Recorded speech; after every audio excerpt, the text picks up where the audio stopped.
నమస్తే అమ్మ. నమస్తే తల్లి. అమ్మ, పిల్లల పెంపకంలో హ్మ్. బాధ్యత అంతా తల్లిదేనా? తల్లిది కూడా అమ్మ. తల్లిది కూడానా? ఆ. తల్లితో పాటు తండ్రిది ఉంది, కుటుంబ సభ్యులందరిది కూడా ఉంది. తల్లిది ఎంతైనా కొంచెం ఎక్కువ, ఉహు. అంతే. ఒక పాలు ఎక్కువ. ఒక పాలు కొంచెం ఎక్కువ పాళ్లే ఉంది. ఎందుకంటే గర్భంలో ఉన్నప్పుడు కూడా ఈవిడ ఆలోచన ధోరణి, ఈవిడ తినే ఆహారం, ఈవిడ ఇతరులతో ప్రవర్తించిన తీరు, లేదా ఇతరులు ఈవిడని బాధ పెట్టినటువంటి పద్ధతి, ఇదంతా కూడా బిడ్డ ఆ మీద. బిడ్డ యొక్క మనస్తత్వం మీద ప్రభావం చూపిస్తుంది. అంటే ఇక్కడ ఈవిడ ఆలోచన తీరు ఎంత ఉందో, ఈవిడ్ని ఇతరులు బాధ పెడితే ఈవిడ ఏడిచిందే, అది ఈవిడ బాధ కాదు కదా, అవును. ఈవిడ వల్ల వచ్చింది కాదు, ఇతరులది కదా. కనుక అందరిది ఉంటుందమ్మా, తల్లిది కొంచెం ఎక్కువ ఉంటుంది, అంతే. ఏదైనా సమస్య వచ్చినప్పుడు పిల్లలు సరిగ్గా చదువుకోకపోయినా, హ్మ్. వాళ్ళ ప్రవర్తన సరిగ్గా లేకపోయినా, సరైన ఫుడ్ తీసుకోకపోయినా, సాధారణంగా మనం ఇంట్లో ఉంటూ ఉంటాం. ఏం చేస్తున్నావు, నువ్వేం చెప్తున్నావు పిల్లలకి, ఎందుకు చదువుకోవట్లేదు, ఎందుకు అట్లా బిహేవ్ చేస్తున్నావు, నువ్వేం చేస్తున్నావు ఇంట్లో ఉండి, ఈ మాట పదే పదే పదే పదే వింటా. పిల్లల్ని ఎలా పెంచుతున్నావు అంటారు. ఎందుకు అంటేనమ్మా, ఈ మాట రావడానికి కూడా ఒక కారణం ఉంది. పూర్వం ఆడవాళ్ళు ఇంటి పట్టునే ఉండేవారు, మగవాళ్ళు బయటికి వెళ్ళి సంపాదించుకుని వచ్చేవారు. కనుక చక్కగా ఆరోగ్యకరమైనటువంటి శ్రమ విభజన ఉండేది. అప్పుడు ఏమయ్యేది, తీసుకొచ్చింది ఏదైతే ఉందో అది ఇంట్లో వాళ్ళకి సర్ది పెట్టడం, ఎవరికి ఎంత కావాలో చూడడం, ఇంట్లో వాళ్ళ అవసరాలు తీర్చడం, బయటికి వెళ్ళి సంపాదించుకొచ్చే వాడికి శక్తి కలిగేటట్టుగా తగిన ప్రోత్సాహం ఇవ్వడం ఇంట్లో ఉన్నటువంటి ఆడవాళ్ళు చేసేవాళ్ళు. ఇప్పుడు ఆ రకంగా ఉందా పరిస్థితి? కాదు. మరి ఈ రోజుకి ఆ మాట అంటున్నారు అంటే, మనం కొన్ని విషయాల్లో అభివృద్ధి పథంలోకి వెళ్ళినా, కొన్ని విషయాల్లో ఇంకా పాత విషయాలని పట్టుకుని పాకులాడుతున్నాం. ఇది సమన్వయం జరగడానికి కొంత సమయం పడుతుంది. ఇప్పటికీ కొన్ని ఇళ్లల్లో మగవాళ్ళు కూడా బాధ్యత తీసుకుంటున్నారు. తల్లి ఏం చేస్తుంది, పిల్లలు అల్లరి చేస్తే నాన్నకి చెప్తానంటుంది. అంటుంది. అంటే ఏమిటి, పెద్దరికం తండ్రికి ఇచ్చినట్టు. తండ్రికి పెద్దరికం ఇచ్చి నాన్నకి చెప్తానంటుంది. వాడు వెంటనే మాట వింటాడు. మగపిల్లాడైతే వింటాడు. అసలు ఆడపిల్లకి నాన్నకి చెప్తాననే మాట దాకా రావాల్సిన అవసరం ఉండదు. అయినా ఈ రోజుల్లో చెప్పాల్సి కూడా వస్తుంది. చెప్తానంటే వాళ్ళు మాట వింటారు. ఒకవేళ కానీ వినకపోతే చెప్తుంది. చెబితే ఆయన దెబ్బ వెయ్యబోతే ఏం చేస్తుందమ్మా, అడ్డం పెడుతుంది, రక్షిస్తుంది ముందు. అవును, చెప్తానన్న వరకే చేస్తుంది, కానీ శిక్షిస్తుంటే ఊరుకోదు. శిక్షించే అధికారం తల్లికి ఉంది. ఎందుకంటే శిక్షించే అధికారం తల్లికి ఎందుకుందంటే, తన గర్భంలోంచి వచ్చిన బిడ్డ, శారీరకమైనటువంటి సంబంధం ఎక్కువ ఉంది తల్లికి బిడ్డకి. అవునమ్మా. అందువల్ల శిక్షించే అధికారం, పాలిచ్చి పెంచింది తల్లి, కడుపులో మోసింది తల్లి. అందుకని శిక్షించే అధికారం తల్లికి ఉంది. తండ్రికి బెదిరించే అధికారం వరకే ఉంది. బాధ్యత కూడా తల్లి తీసుకోవాలంటారా? బాధ్యత తీసుకోవాలండి. బాధ్యత ఎప్పుడు ఇద్దరు కలిసి సమానంగా తీసుకోవాలి. ఉదాహరణకు ఒక మాట చెప్తానమ్మా, పిల్లలకి సరైనటువంటి పద్ధతి నేర్పించాలి అంటే ఇద్దరి బాధ్యత ఉండాలి కదా. ఎప్పుడు భార్యని విసుక్కుంటున్నాడు అనుకోండి తండ్రి, ఆడవాళ్ళు ఇంతే అంటూ ఉన్నాడు అనుకోండి, ఆడవాళ్ళని చులకనగా మాట్లాడాడు అనుకోండి, కొడుకుకి ఏం అభిప్రాయం కలుగుతుంది?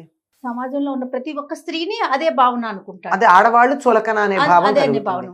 అతడి యొక్క క్యారెక్టర్ బిల్డింగ్ లో తండ్రి తల్లిని విసుక్కోవడం అన్నది భాగం అయిందా లేదా? అయింది. మరి ఇప్పుడు ఎవరిది బాధ్యత?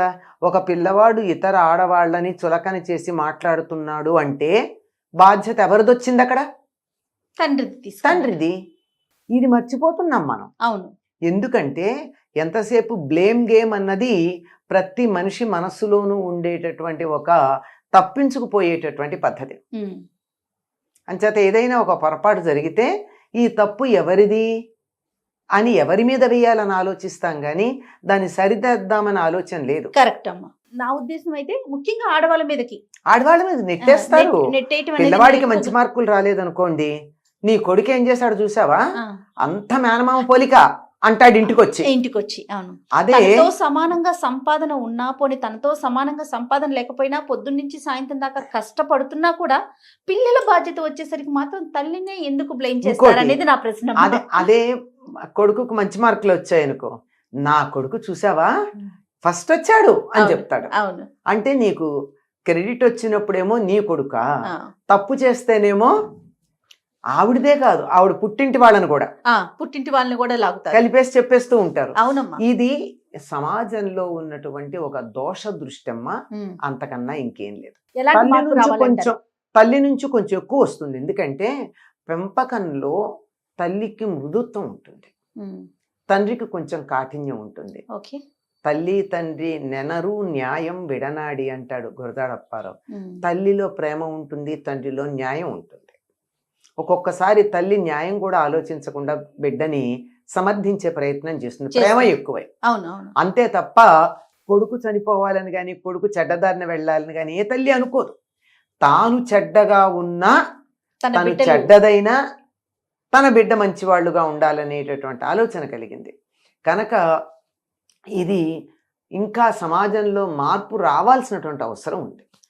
ఒకప్పుడు పూర్తిగా పిల్లల్ని చూసుకునేది తల్లి అయినప్పుడు ఆ బాధ్యత తల్లికి వచ్చేది.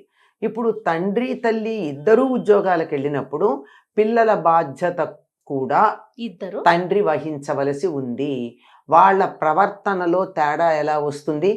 ఇద్దరూ కలిసి ఆఫీస్ నుంచి వచ్చారమ్మా, వచ్చాక ఈవిడ నేరుగా కాళ్ళు కడుక్కోకో, ఇంకా కొంచెం సంప్రదాయం ఉంటే కడుక్కుని, లేకపోతే కడుక్కోకుండాను కిచెన్లోకి వెళ్ళి టీ పెట్టడానికి వెళ్ళిపోతుంది. తండ్రి పిల్లలు అలసిపోయామని హాల్లో ఫ్యాన్ వేసి కూర్చుంటారు, వీలైతే ఏసీ వేసి కూర్చుంటారు. ఇంకా ఎంతసేపు అని అడుగుతూ ఉంటారు. మంచినీళ్ళు కూడా ఈవిడే ఇవ్వాలి, స్టవ్ మీద టీ పెట్టి ఆన్ చేసి నీళ్లు తను తీసుకురావాలి.